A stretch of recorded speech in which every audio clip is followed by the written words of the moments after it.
جی میں یہ عرض کر رہا تھا کہ طعام کا کھانے کا حاضر ہونا کہ جس کا نفس چاہت رکھتا ہو، تو اس کی وجہ سے بھی جماعت جو ہے وہ ساکت ہو جائے گی، ورنہ کیا ہوگا کہ بندہ نماز میں ہوگا تو اس کا خیال، اس کا ذہن اس کی طرف ہوگا، کھانے کی طرف ہوگا۔ ٹھیک ہے، تو پہلے کھانا کھا لیں، پھر جو ہے وہ سکون سے نماز پڑھ لیں۔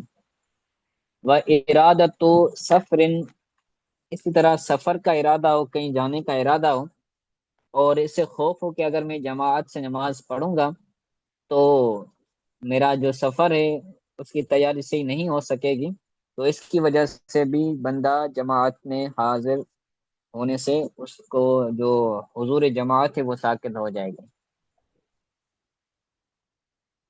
وہ ارادہ تو سفر، سفر کا ارادہ، اس کی وجہ سے بھی جماعت ساکت ہو جاتی ہے۔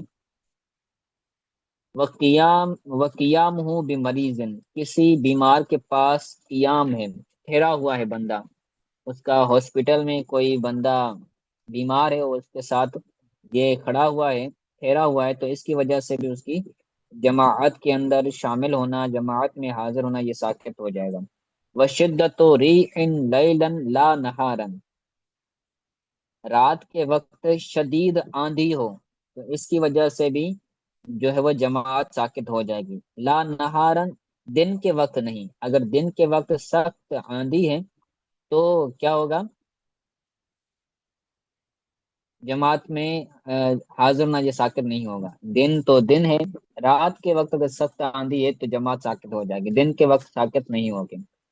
ٹھیک ہے، تو یہ 18 چیزیں ہو گئی کہ جن کی وجہ سے جماعت میں حاضر ہونا، جماعت میں شامل ہونا، یہ ساکت ہو جاتا ہے، اس کا گناہ نہیں ملتا۔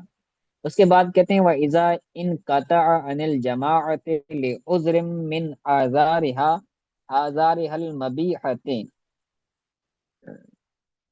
لِلتَّخَلُّفِ يَحْصُلُ لَهُ ثَوَابٌ، تو کہتے ہیں وَإِذَا انْقَطَعَ عَنِ الْجَمَاعَةِ، اگر وہ جماعت سے منقطع ہو جائے، جماعت سے رہ جائے، لِعُذْرٍ مِّنْ آثَارِهَا الْمَبِيحَةِ، اس کے جو جائز آزار ہے ان میں سے کسی عذر کی وجہ سے اگر یہ جماعت سے رہ جاتا ہے، اذا انقطع عن الجماعت، جب یہ جماعت سے رہ جائے، جائز عذر، آزار میں سے کسی عذر کی وجہ سے، تو لتخلف یحصل له، تو یہ ادا کرے گا اس کے بعد، اس کے بعد یہ ادا کرے گا، تو یہ دوسری نماز، دوسری جماعت بھی کر سکتا ہے، اس مسجد کے اندر اگر کافی احباب ہیں تو دوسری جماعت بھی کر سکتے ہیں، ورنہ گھر میں پڑے گا۔ یحصل له ثواب، اگر وہ جماعت دوسری کرائے گا تو اس کو اس جماعت کا ہی ثواب ملے گا، پہلی جماعت کا ثواب ہی ملے گا۔ ٹھیک ہے جی، یہ سمجھ آ گیا؟ جی، اس کے بعد یہ فصل ہے کہ امامت کا حقدار کون ہے، سب سے زیادہ، سب سے پہلے امامت کا حقدار کون ہے، اس کے بارے میں یہ فصل ہے، تو یہ بھی پڑھ لیتے ہیں۔ کہتے ہیں اذا لم یکن فصل فی بیان الحق بالامامت، فصل اس بارے میں کہ امامت کا سب سے زیادہ حقدار کون ہے، اس بارے میں امامت کا سب سے زیادہ حقدار کون ہے، اس کے بارے میں فصل۔ کہتے ہیں اذا لم یکن بین الحاضرین صاحب منزل، اگر حاضرین میں گھر صاحب منزل نہ ہو، یعنی گھر کا مالک نہ ہو، یعنی کئی احباب کسی گھر کے اندر جمع ہیں اور اس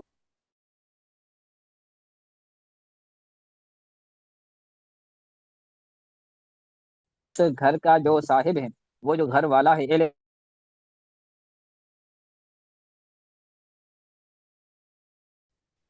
تن، یا پھر جو ہے وہ یہ بنے گا،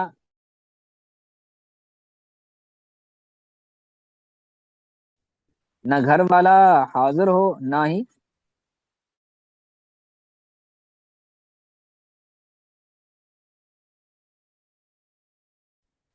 کوئی شدہ بندہ جو ہے وہ حاضر ہو، یعنی اگر کسی گھر کے اندر نماز پڑھ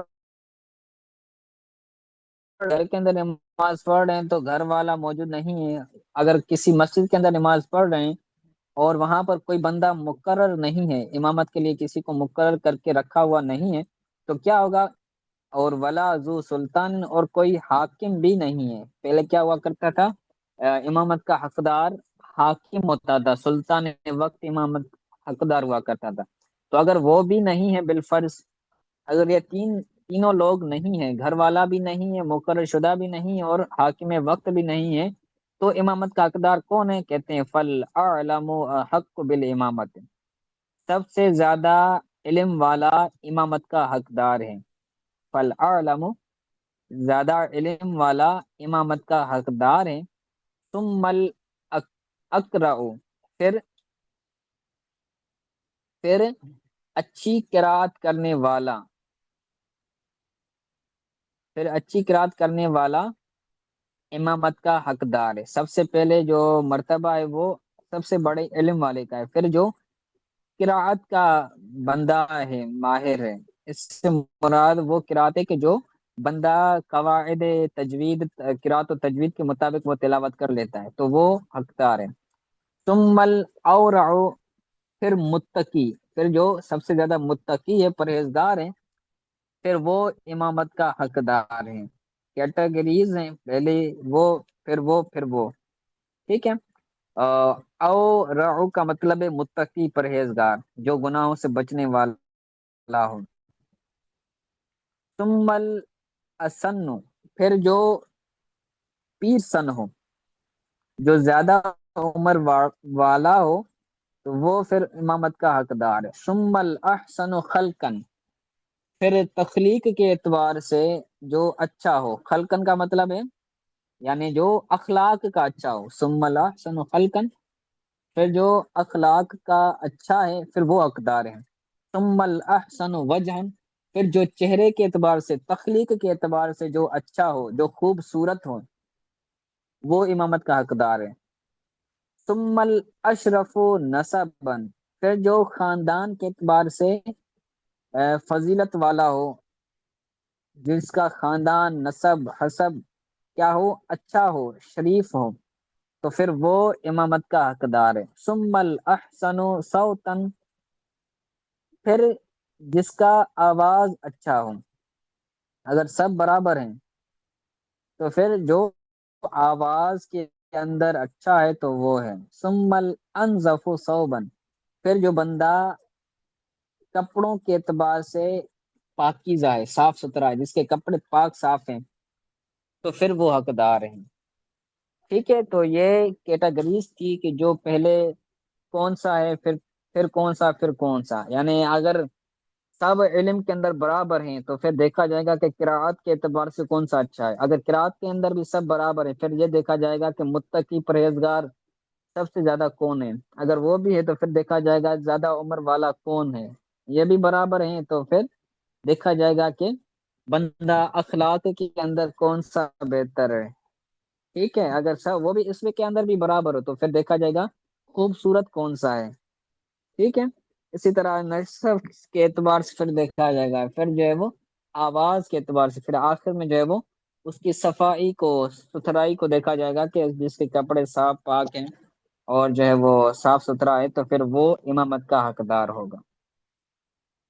ٹھیک ہے، تو آج کے لیے یہ کافی ہے، آج کے حوالے سے جو ہے وہ یہ فصل یا جو پچھلی فصل پڑھی ہم نے، اس کے متعلق کوئی سوال پوچھنا ہو تو پوچھ لیں، کوئی بات سمجھ نہ آئی